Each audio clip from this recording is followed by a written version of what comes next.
قل لي يا أبا طالب، كيف تختار السماء نبي يأكل الطعام ويمشي في الأسواق؟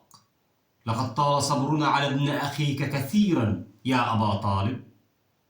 إن ابن أخيك يسب آلهتنا يا أبا طالب، يرميهم بالضلالة والكفر، فهل لو كلمته أن يكف عن ذلك؟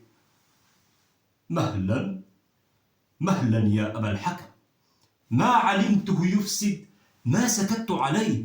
خير شباب مكة هم الذين يتبعون. وماذا تقول عنا العرب؟ شباب مكة يأخذون شيوخها. إن أراد محمد المال جعلناه أكثرنا مالا، إن أراد السلطان ملكناه علينا، إن أراد الجاه أعطيناه مفاتيح الكعبة. لكن قل له أن يكف عن ذلك يا أبا طالب.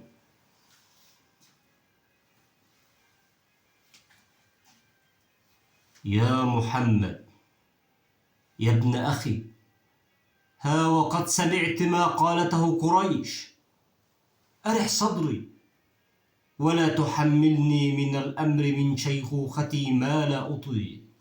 ما أعظم محمدا، تعرض عليه الدنيا فيأبى ويقول يا عم، لو وضعوا الشمس في يميني والقمر في يساري على أن أترك هذا الأمر ما تركته حتى يظهره الله أو أهلك دونه. شيء لا يطاق لا يطاق. محمد يسبن حلفاءنا حتى في البلاد البعيدة. حسنا، من يأويه هنا؟ أبو طالب. نقاطعه، لا بيع لنا ولا شراء، لا يتزوجون منا ولا نتزوج منهم، وليطردوا إلى أعالي الجبال. حمزة حمزة.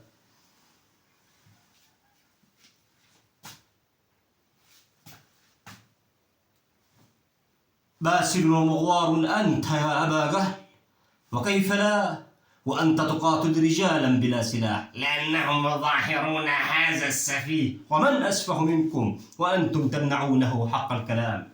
محمد مفترن، ردها علي إن استطعت. أنا على دين محمد، أقول ما يقول، فليرد عني ذلك منكم من يستطيع. وأنتم ألا يواجهني منكم أحد؟